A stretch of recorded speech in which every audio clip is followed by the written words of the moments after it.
ದಯವಿಟ್ಟು ಪೊಲೀಸ್ ಇಲಾಖೆಯವರು ನನಗೆ ನಾನು ಕೈ ಮುಗಿದು ಕೇಳ್ಕೊಳ್ತೇನೆ, ಇದನ್ನು ನೀವು ತಕ್ಷಣ ಇದನ್ನು ನಮಗೆ ದನವನ್ನೊಂದು ಸಿಗುವ ಹಾಗೆ ಮಾಡಿ. ಯಾರು ಇಲ್ಲಿಯ ದನ ಕಳ್ಳತನ ಮಾಡಿದ್ದೀರಿ, ಹೋರಿಗಳನ್ನು ಕಳ್ಳತನ ಮಾಡಿದ್ದೀರಿ, ತಾವು ಒಂದು ವಿಚಾರ ಮಾಡಿಕೊಳ್ಳಿ, ತಾವು ರಸ್ತೆಯಲ್ಲಿ ಭಿಕ್ಷೆ ಬೇಡಿ.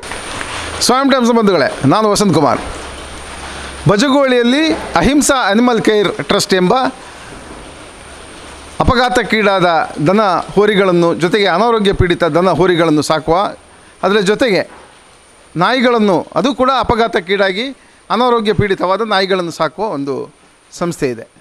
ಇದು ಬಹಳಷ್ಟು ನಾವು ಏನಂದರೆ ಮನುಷ್ಯ ಕುಲದಲ್ಲಿ ಗೋಮಾತೆಯನ್ನು ನಾವು ಶ್ರೇಷ್ಠ ಎಂದೇ ಕರೆಯುತ್ತೇವೆ. ಆದರೂ ಕೂಡ ಅಪಘಾತಕ್ಕೀಡಾದ ದನಗಳನ್ನು ಹೋರಿಗಳನ್ನು ಸಾಕುವುದು ಬಹಳ ಶ್ರೇಷ್ಠ. ಆದರೆ ಇದನ್ನು ಮಾಡುವ ಕಾರ್ಯವನ್ನು ನಮ್ಮ ಬಜಗೋಳಿಯ ವೀರಂಜಯ ಹೆಗ್ಡೆಯವರು ಮಾಡ್ತಾ ಬಂದಿದ್ದಾರೆ. ಕಳೆದ 16 ವರ್ಷಗಳಿಂದ ಅವರು ಅಪಘಾತಕ್ಕೀಡಾದ ಅನಾರೋಗ್ಯ ಪೀಡಿತ ನಾಯಿಗಳನ್ನು ಸಾಕುವ ಜೊತೆಗೆ ಕಳೆದ 3 ವರ್ಷಗಳಿಂದ ದನ ಹಾಗೂ ಹೋರಿಗಳನ್ನು ಸಾಕುವ ಕಾರ್ಯ ಮಾಡ್ತಾ ಇದ್ದಾರೆ. ಅದು ಕೂಡ ಅಪಘಾತಕ್ಕೀಡಾದ ಜಾನುವಾರುಗಳು. ತಾವು ಗಮನಿಸ್ಬೋದು, ಇಲ್ಲಿ ನೋಡಿ, ಈ ದನಕ್ಕೆ ಕಾಲೇ ಇಲ್ಲ, ಅದರ ಜೊತೆಗೆ ಹಲವಾರು ಹೋರಿಗಳು ಈಗ ಅದು ಕಾಲು ಇಲ್ಲದ್ದು, ಜೊತೆಗೆ ಅನಾರೋಗ್ಯ ಪೀಡಿತ ಆದದ್ದು, ಹೀಗೆ ಬಹಳಷ್ಟು ಜಾನುವಾರುಗಳು ಇಲ್ಲಿವೆ. ಈಗ ವೀರಂಜಯ ಅವರ ಕಾರ್ಯ ಭಾಳಷ್ಟು ಶ್ರೇಷ್ಠತೆಯನ್ನು ಪಡೆದ ಒಂದು ಕಾರ್ಯ. ಯಾಕಂದರೆ ದನಗಳನ್ನು ಎಲ್ಲಿವರೆಗೆ ಹಾಲು ಬರ್ತದೆ ಅಲ್ಲಿವರೆಗೆ ಜನ ಸಾಕ್ತಾರೆ. ಅದರ ನಂತರ ಅದನ್ನು ಏನು ಮಾಡ್ತಾರೆ ಅಂದರೆ, ಕೆಲವರು ಈ ಕಟುಕರು ಕೊಂಡೋಗಿ ಅದನ್ನು ಮಾಂಸ ಮಾಡುವ ದಂಧೆಗೆ ಮಾಡ್ತಾರೆ. ಆದರೆ ವೀರಂಜಯರು ಏನಂದರೆ, ಯಾರು ಅದನ್ನು ಬೇಡದ ದನಗಳಿವೆ, ಹೋರಿಗಳಿವೆ, ಅದನ್ನು ಅವರು ಇಲ್ಲಿಗೆ ತೆಗೆದುಕೊಂಡು ಬಂದು ಅದರ ಆರೈಕೆಯನ್ನು ಮಾಡ್ತಾ ಅವರು ಶ್ರೇಷ್ಠತೆಯನ್ನು ಪಡೆದಿದ್ದಾರೆ. ಈಗ ನಾವು ನಿಮಗೆ ಸಂಪೂರ್ಣ ಇಲ್ಲಿ ಅನಿಮಲ್ ಕೇರ್ನ, ಅಹಿಂಸಾ ಅನಿಮಲ್ ಕೇರ್ನ ಒಂದಷ್ಟು ಚಿತ್ರಣಗಳನ್ನು ನಾವು ತೋರಿಸ್ತಾ ಇದ್ದೇವೆ.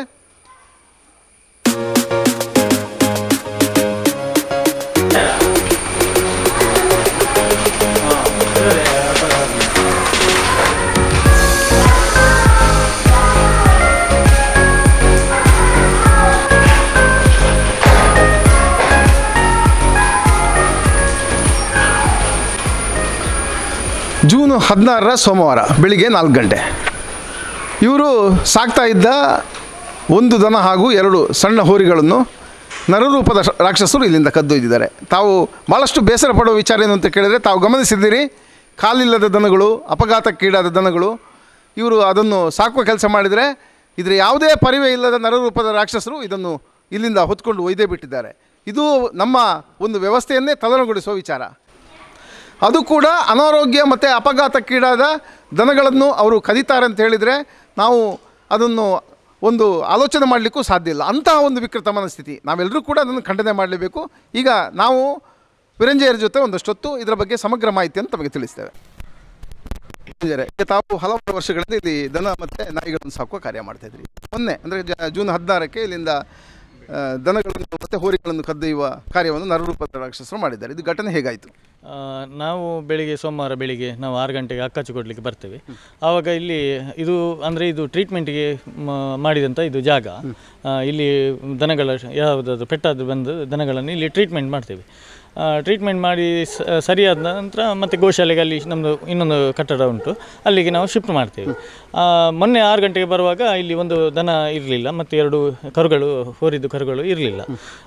ಇಮಿಡಿಯೇಟ್ಲಿ ನಾನು CCTV ಫುಟೇಜ್ ನೋಡುವಾಗ ಬೆಳಿಗ್ಗೆ 4 ಗಂಟೆಗೆ ಗೇಟಿನ ಹತ್ರ ಬಂದು ಗೇಟನ್ನು ಎಲ್ಲ ತೆಗೆದು ಒಳಗೆ ಬಂದು 2 ಹುಡುಗರ ಥರ ಕಾಣ್ತಾರೆ. ಅದರಲ್ಲಿ ಒಳಗೆ ಬಂದು ಇದನ್ನು ತಗೊಂಡು ಹೋಗಿದ್ದಾರೆ, ದನವನ್ನು. ಇಮಿಡಿಯೇಟ್ಲಿ ನಾನು CCTV ಫುಟೇಜನ್ನೆಲ್ಲ ಪರಿಶೀಲಿಸಿ ನೋಡಿದಾಗ 2 ಬಂದದ್ದು ಗೊತ್ತಾಗಿದೆ. ಅದು ಸಹ ರೆಡ್ಸ್ ಕಾರಲ್ಲಿ ಬಂದದ್ದು ಗೊತ್ತಾಗಿದೆ. ಎಲ್ಲಿಯಾದರೂ ಇಲ್ಲಿ ಲೋಕಲ್ ಅವರದ್ದು ಯಾರದ್ದು ಕೈವಾಡ ಇದ್ದೇ ಇದು ಮಾಡಿದೆ ಅಂತ ನನ್ನ ಒಂದು ಭಾವನೆ. ಯಾಕೆಂದರೆ ಇಲ್ಲಿಗೆ ಯಾರು ಈ ಥರ ಇಷ್ಟರವರೆಗೆ ಯಾರು ಮಾಡಲಿಲ್ಲ. ಈ ಥರ ಎಲ್ಲಿಯೂ ಸಹ ಆಗಬಾರ್ದು, ಇನ್ನು ಮುಂದೆ ಆಗಬಾರ್ದು, ಕಾರ್ಕಳ ತಾಲೂಕಲ್ಲಿ ಎಲ್ಲಿಯೂ ಆಗಬಾರ್ದು. ಯಾಕೆಂದರೆ ದನಗಳು ನನ್ನ ಮನೆ ಎದುರುಗಡೆ ಒಂದು 3 ದನವನ್ನು ತಗೊಂಡೋಗಿದ್ದಾರೆ. ಅವರು ಈಗ ಸಹ ಕಣ್ಣೀರು ಹಾಕ್ತಾ ಇದ್ದಾರೆ.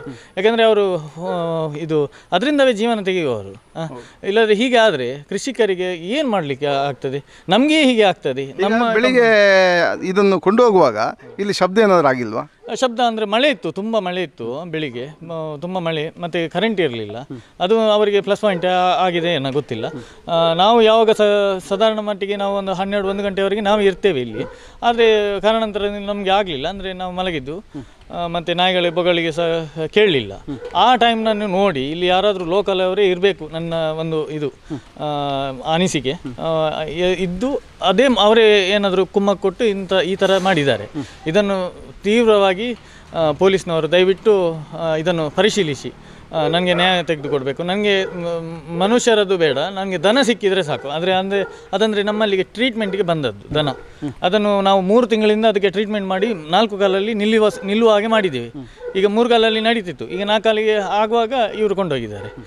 ಇದನ್ನು ದಯವಿಟ್ಟು ಪೊಲೀಸ್ ಇಲಾಖೆಯವರು ನಾನು ಕೈ ಮುಗಿದು ಕೇಳ್ಕೊಳ್ತೇನೆ, ಇದನ್ನು ನೀವು ತಕ್ಷಣ ಇದನ್ನು ನಮಗೆ ದನವನ್ನೊಂದು ಸಿಗುವ ಹಾಗೆ ಮಾಡಬೇಕು. ಯಾಕೆಂದರೆ ನಾನು ಆನ್ಸರ್ ಕೊಡಬೇಕು ಅವರಿಗೆ, ಯಾರಿಗೆ ದನವನ್ನು ಯಾರು ಕೊಟ್ಟಿದ್ದಾರೆ, ಅವರಿಗೆ ಟ್ರೀಟ್ಮೆಂಟ್ಗೆ ಕೊಟ್ಟಿದ್ದಾರೆ, ಅವರಿಗೆ ನಾನು ಆನ್ಸರ್ ಕೊಡಬೇಕು. ನಾನು ಯಾವ ರೀತಿ ಆನ್ಸರ್ ಮಾಡಬೇಕಂತ ನಿಮ್ಮ ಇಲಾಖೆಯ ಮೂಲಕ ದಯವಿಟ್ಟು ನಾನು ಕೈ ಮುಗಿದು ಕೇಳ್ಕೊಳ್ತೇನೆ.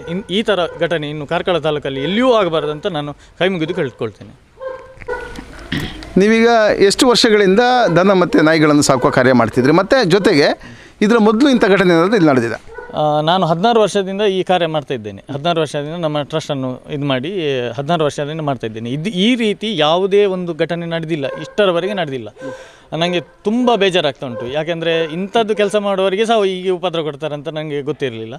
ಮತ್ತು ನಾಯಿಗಳು ಇದೆ, ಆಕ್ಸಿಡೆಂಟ್ ಇದು ನಾಯಿಗಳು ನನ್ನ ಹತ್ರ ಒಂದು 180 ಹುಷಾರಿಲ್ಲದ ನಾಯಿಗಳುಂಟು, ಕ್ಯಾನ್ಸರ್ ಇದುಂಟು, ಸ್ಕಿನ್ ಪ್ರಾಬ್ಲಮ್ ಇದುಂಟು, ಮತ್ತು ಆಕ್ಸಿಡೆಂಟ್ ಆದದ್ದುಂಟು. ಈ ರೀತಿ ಎಲ್ಲ ಪಾಲನೆ ಮಾಡ್ತಾಯಿದ್ದೆ. ಈ ಕಳೆದ 3 ವರ್ಷಗಳಿಂದ ದನಗಳನ್ನು ಸಹ ನಾವು ಪಾಲನೆ ಮಾಡಲಿಕ್ಕೆ ಸ್ಟಾರ್ಟ್ ಮಾಡಿದ್ದೇವೆ.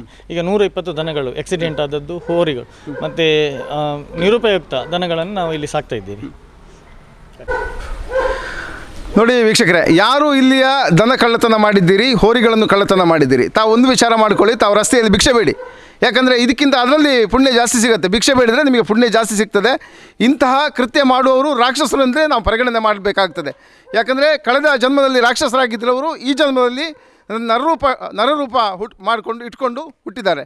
ಹಾಗಾಗಿ ತಾವು ರಸ್ತೆಯಲ್ಲಿ ಭಿಕ್ಷೆ ಬೇಡಿ, ತಾವು ಭಿಕ್ಷೆ ಬೇಡಿಯೇ ಬದುಕು ಸಾಗಿಸಿ. ಇಲ್ಲದಿದ್ದರೆ ಯಾವುದಾದ್ರೂ ಅಪಘಾತದಲ್ಲಿ ತಮ್ಮ ಕೈಕಾಲನ್ನು ಕಳ್ಕೊಂಡು ಭಿಕ್ಷೆ ಬೇಡಲಿಕ್ಕೆ ಹೋಗಿ. ಇದು ನಿಮ್ಮ ಸ್ವಯಂ ಟೈಮ್ಸ್ ಮೂಲಕ ನಾವು ಆಗ್ರಹಿಸ್ತೇವೆ. ಕ್ರೈಸ್ಟ್ ಕಿಂಗ್ ವಿದ್ಯಾಸಂಸ್ಥೆ ಕಾರ್ಕಳ ನಿಮ್ಮ ಮಕ್ಕಳ ಭವಿಷ್ಯಕ್ಕಾಗಿ ಒಂದು ಉತ್ತಮ ಆಯ್ಕೆ. ದಾಖಲಾತಿ ಈಗಾಗಲೇ ಪ್ರಾರಂಭಗೊಂಡಿದೆ. ಈ ಕೂಡಲೇ ಸಂಪರ್ಕಿಸಿ.